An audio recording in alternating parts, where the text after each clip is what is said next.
En esta diapositiva se intenta esquematizar lo que sucede en un ejercicio intenso con un equino normal y otro con alguna intolerancia al ejercicio.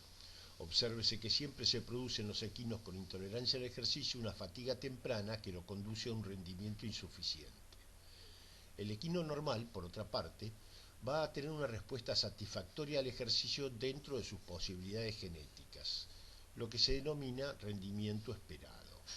Uno de los problemas que enfrentamos es que se espere más del rendimiento del caballo normal, ya sea por su genética o simplemente por la esperanza del dueño y o entrenador que lo que pueda llegar a rendir realmente el caballo.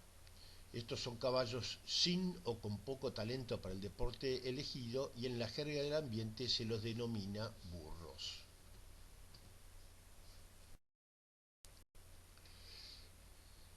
Aquí se explicitan los conocimientos previos necesarios para comprender este tema, que como se ve abarcan prácticamente toda la carrera, así como también algunos conocimientos que no llegan a impartirse en el grado y que serán necesarios para aquellos que se dediquen a trabajar en equinos deportivos, fundamentalmente el último ítem que se refiere al entrenamiento, y del cual se darán algunos detalles a lo largo de la exposición a fin de facilitar la comprensión de la misma. Como decíamos, el síndrome de rendimiento insuficiente o SRI es un síndrome complejo y multifactorial, ya que varía según el tipo e intensidad de los ejercicios a efectuar por el equino y no tienen la misma manifestación aunque tengan la misma causa, pues dependen del deporte ecuestre de que se trate.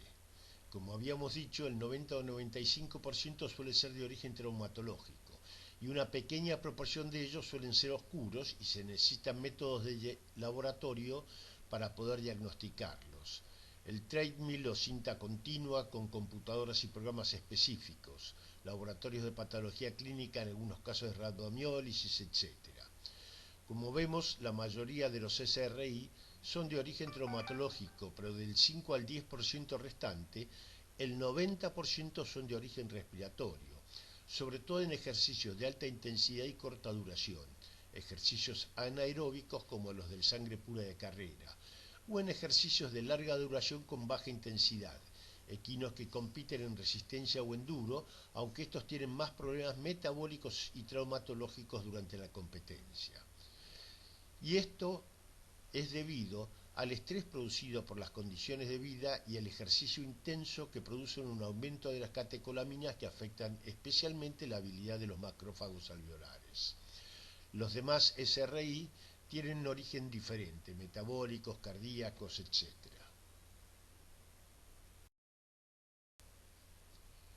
Este cuadro está hecho sobre 275 caballos que ingresaron a un hospital de Estados Unidos por SRI con diversos diagnósticos o sospechas de problemas, y la lectura del mismo y su conclusión son interesantes, ya que la mayoría de ellos presentaban problemas traumatológicos de difícil diagnóstico cuando la derivación insinuaba otros motivos.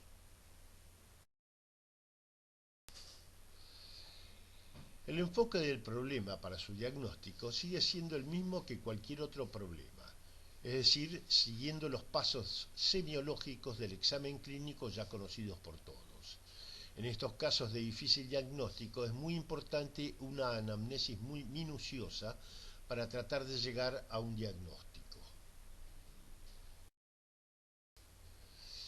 En la reseña se toman los datos que comúnmente se toman en la misma, es decir, edad, raza, sexo, taras, pelajes, etc. En la anamnesis hay muchas preguntas que nos pueden orientar para llegar a un diagnóstico certero, como se puede observar en la diapositiva.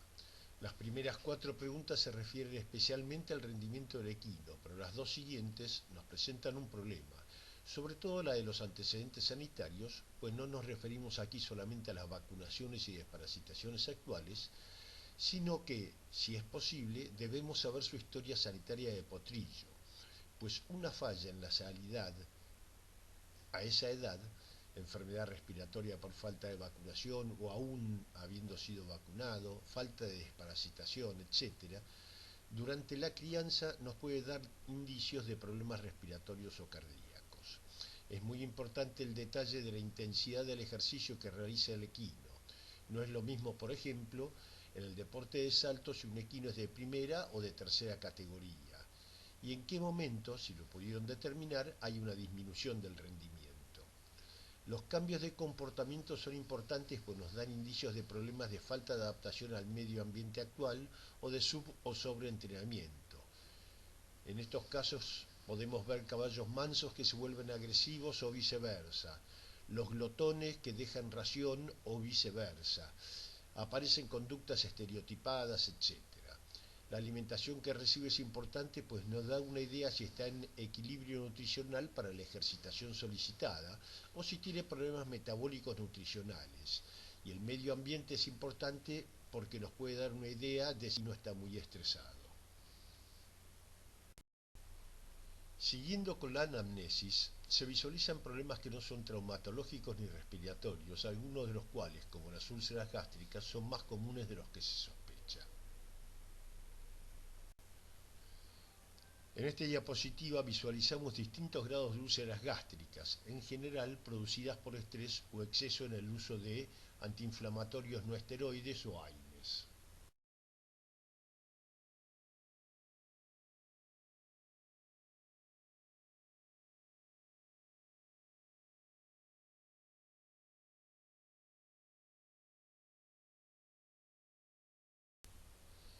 En las siguientes dos diapositivas se detallan los tiempos mínimos de adaptación de los distintos sistemas para poder hacer ejercicios intensos. Sistema OAL significa osteoartroligamentoso. Aquí se observan los tiempos de recuperación también mínimos, teniendo en cuenta además que el entrenamiento siempre es individual de cada equino, de los distintos sistemas a un ejercicio intenso, que está referido especialmente al estrés del entrenamiento, que se produce normalmente ante los ejercicios, y al ciclo daño-reparación de los sistemas ante cada aumento en la intensidad del entrenamiento, que nos permite, si se realiza bien, la llamada supercompensación de los tejidos, es decir, que se estabiliza una mayor adaptación de los mismos para los ejercicios que se realizarán en el futuro. Si no se le da el tiempo suficiente, se provoca un distrés que nos lleva a lesiones o al sub o sobreentrenamiento, los cuales se manifiestan en general con cambios de comportamiento, además de lesiones. Muchas veces no se puede llegar a un diagnóstico por falta de métodos complementarios de diagnóstico o problemas económicos de los dueños que no nos permiten hacer los métodos complementarios o simplemente porque el equino no tiene problemas físicos, sino falta de talento para el deporte.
En esta diapositiva tenemos algunas definiciones que nos sirven para tratar el tema muscular. Llamamos contracción al acortamiento muscular por acción del sistema nervioso central, mientras que la contractura es una contracción de las miofibrillas por actividad anormal de la célula muscular, pero no produce cambios estructurales. Y el espasmo es una contracción transitoria o sostenida que cuando sobrepasa el umbral de dolor se la denomina calambre.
El monitoreo del entrenamiento se hace por medio de 4 ítems fundamentalmente. Primero, frecuencia cardíaca y velocidad. Hay que recordar la relación lineal que tienen frecuencia cardíaca y velocidad entre los 90 y los 200 latidos por minuto. La frecuencia cardíaca se utiliza más como control del entrenamiento en caballos de enduro por medio de cardiotacómetros. La velocidad se utiliza más en sangre pura de carrera, es decir, en aquellos ejercicios o aquellos deportes de potencia. En cuanto al hematocrito, hay que tener en cuenta que el hematocrito de reposo nos va a dar un cuadro mínimo de lo que es el caballo.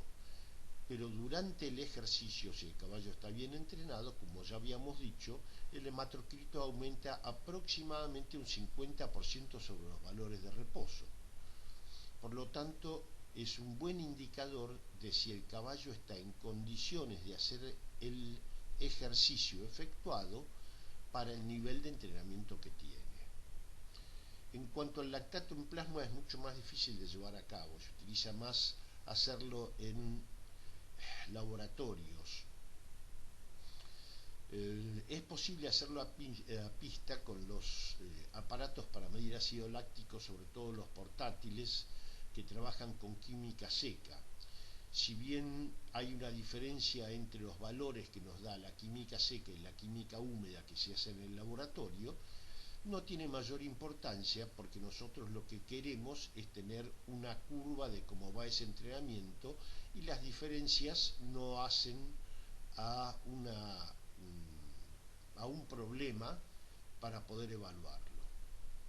En cuanto a los controles post ejercicio, son los que vamos a ver en la próxima diapositiva. Los controles post ejercicio que se deben hacer con los caballos son fundamentalmente temperatura corporal y frecuencia cardíaca cuando termina el ejercicio y temperatura local en cañas, cuerdas y cascos a la tarde después del día del ejercicio. Hay que observar, y también es muy importante, la conducta, el apetito, la agresividad, la mansedumbre, etcétera, que nos van a dar indicación de si el caballo está en condiciones de efectuar el ejercicio que le pide el entrenamiento en ese momento o no. En cuanto al síndrome del caballo subentrenado, vamos a ver que hay aspectos que son controlables por el entrenador y hay otros aspectos más técnicos que debe manejarlos el veterinario. Los controlables por el entrenador son los que aparecen aquí en la diapositiva. A un aumento del lapso de normalización post ejercicio de la frecuencia cardíaca, es decir, que tarda más en recuperar la frecuencia cardíaca de lo que debería, según los estándares que ya vimos. Aumento del lapso de normalización de la temperatura corporal, con el mismo comentario que el de la frecuencia cardíaca. Disnea ante ejercicios exigentes e incluso moderados que no tengan influencia climática y trastornos de conducta, como ya habíamos visto. En cuanto a los aspectos técnicos del síndrome del equino subentrenado, obsérvese que la mayoría son de laboratorio o de métodos complementarios de diagnóstico.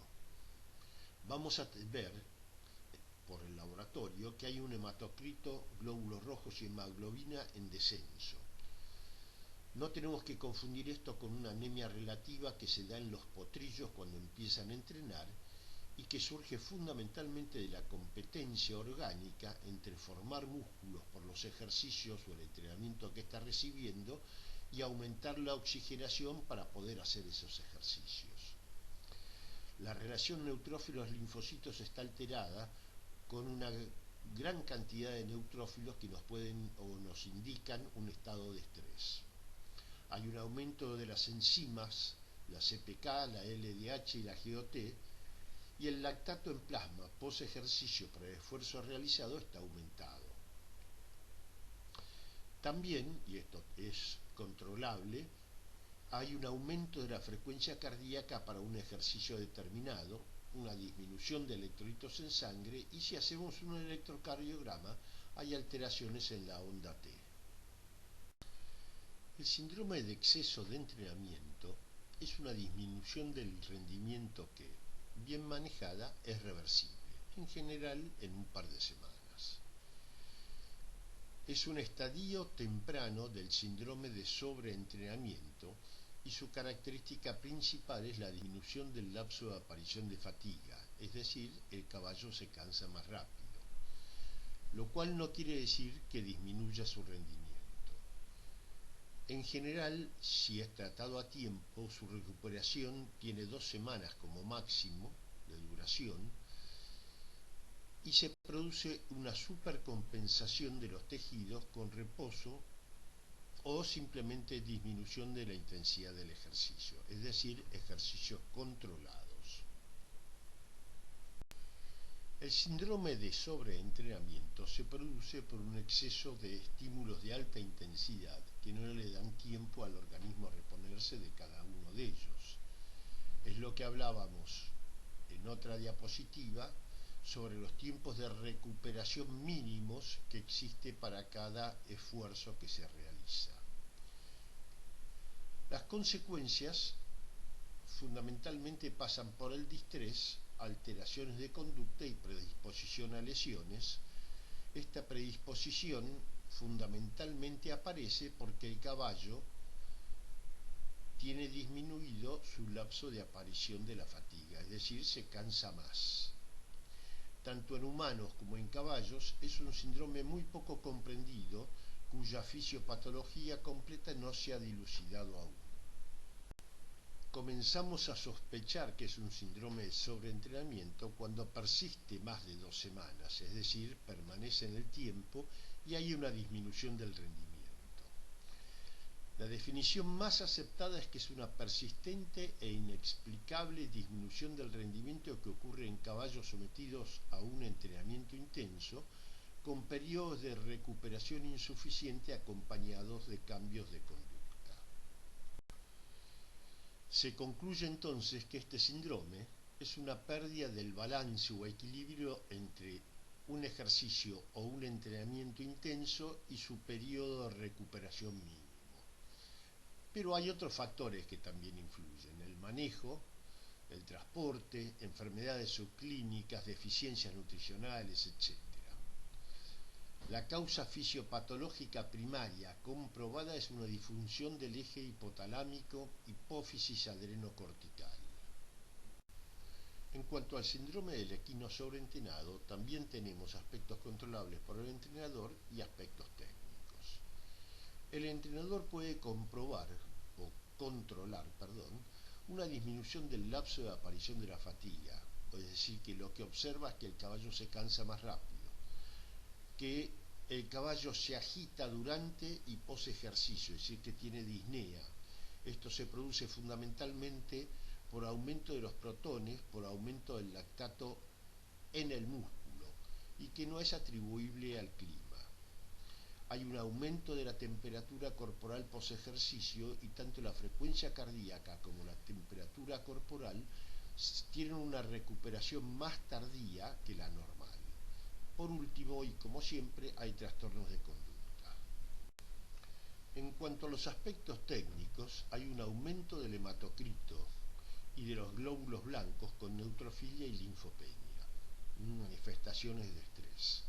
Aumento de la pérdida de agua y electrolitos por sudor, aumento de la predisposición al golpe de calor por disminución del calcio, del potasio y del magnesio, hipoglucemia post-ejercicio, aumento de las proteínas totales y del lactato plasmático. Las proteínas totales aumentan porque el caballo tiene una predisposición a la deshidratación, disminución de la adrenalina y del cortisol plasmático, que son más difíciles de medir, aumento de las enzimas GOT, LDH y CPK, con predisposición a las miopatías, aumento de la frecuencia cardíaca de reposo, esto es muy importante, y también posejercicio, y disminución del gasto cardíaco por dilatación, con menor eficiencia de bombeo.